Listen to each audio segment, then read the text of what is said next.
You know what I think, ladies and gentlemen? I think I'm in the same field as a bunch of Whiny and MUSSY boys. Yeah!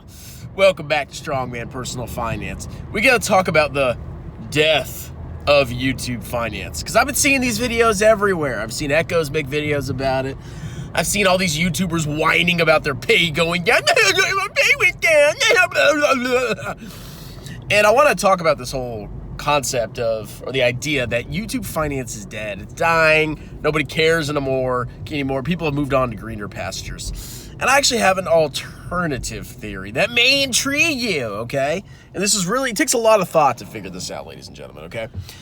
Let's go back to 2020. Everybody was locked down at home. There was a deadly virus that was sweeping the globe. The government gave everybody stimmy checks. And guess what? What did a bunch of clowns do? They downloaded Robin stock, which is the curse of my life. The day I discovered Robinhood was just the end of my investing career. Anyway, people downloaded Robinhood. They downloaded Wee Fart or whatever it's called. Wee Boo, Wee Honey Boo Boo, and all these other apps. And they started trading for free, okay? They bought clown stocks. They bought, Tattooed Chef. They bought call options on AMC. Some made money. Most lost it all like a bunch of massive morons. It was a wild insanity circus. It was fun. Stocks were going to the moon. It's the future, bro. 10x my Henhex. And a bunch of YouTubers flourished, okay? Mostly the clowns. Mostly the losers. Mostly the degenerates, okay? Some of them. Meet Kevin. What's his freaking name? Jeremy LaFufu. I haven't talked about him in a while.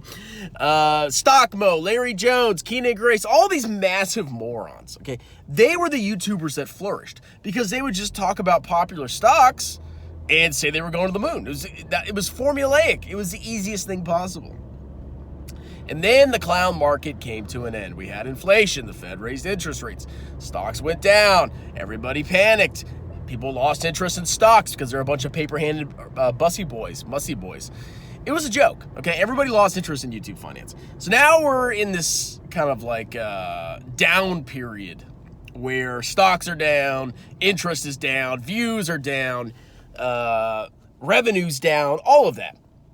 And I'm here to tell you, this ain't gonna last forever, okay?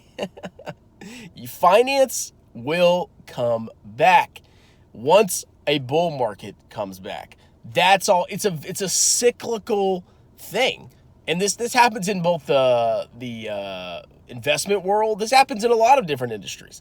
You have cycles. You have cycles of goodness where everything's going up, and you have cycles that everything's going down, and it's a disaster, boom and bust, basically. So what's gonna happen? And just like what's his face? That freaking clown from Chicago. The Asian guy. Anyway, he acts like he's a genius. Clear value tax. He acts like he's a genius because he's like, well, eventually the Fed's going to cut rates and the stocks are going to go up. And everybody's like, wow, right, you're so smart. Yeah, that's part of the cycle, okay? Once inflation calms down, which it will eventually, at some point, the Fed will kill inflation. I guarantee you that. Rates will eventually start coming down again, because if you keep rates too high for too long, you're going to have like an unending recession, depression, whatever. You're going to kill your economic growth. You can't have rates high, insanely high forever. It's just to kill inflation, okay? So eventually, rates are going to come down. And what's going to happen to stocks when interest rates start coming down? They're going to start eventually. I don't know the exact timing. They're going to start going back up. And when stocks start going back up again, guess who's going to get swept in? That's right, the average clown investor. And guess who else is going to get swept in?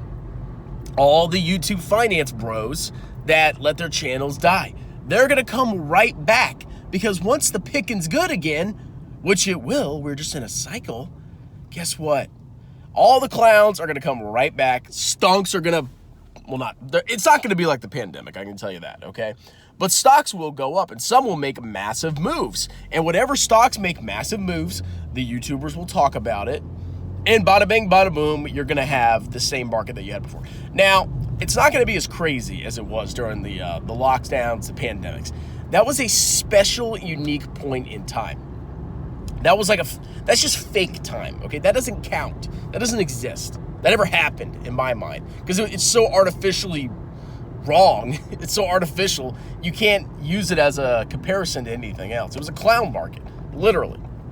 Now that we're going back to a more of a sense of normal boom and busts where we're not locked down and where we don't have stimulus checks and child tax credits hitting our banks, guess what? We're going to have a bull market, but it ain't going to be like 2020, okay? But there will be people coming back to YouTube Finance. So at the end of the day, I mean, what's the lesson in this? Okay, life goes in cycles. You can't just live off YouTube ad revenue. I've been saying that forever. Have I not been saying that? Even when I got monetized, it's a part of my income. It's great side money, okay? I don't want to hear any crap, ape father. It's great side money, but it's not, I cannot live off YouTube. And even if I started making bazank off of YouTube, guess what? I still would not have YouTube as my only source of income because you're a fool if you do that. You are a moron if you trust your livelihood in a platform that could delete you at any moment. You're a clown. It's a cyclical industry. If you got fixed bills, but you got cyclical income, you're going to get in trouble and you're going to be screwed, okay? So if you ever want to be a YouTuber in the finance space, yeah, okay, stocks are going to go down and clowns are going to lose interest. But the actual people that care, the core of the audience, is there not only for the finance, some of them also just like your personality. That's one thing you got to remember too as a creator. Some people come back because they enjoy your personality. And even if stocks aren't that interesting, if they hear you talk about something, they're entertained. I mean, I've watched people like Aaron Clary. I've watched stuff from him that I didn't really care about, but I thought he was funny, so I would just watch the video anyway, you know? So you're going to have those people. You're going to have the diehard investors, and the clowns are just going to come and go, and that's just part of the nature of YouTube Finance, okay? And honestly, if you're a serious investor, it's probably a good thing the clowns are gone. Because think about like my channel, for example.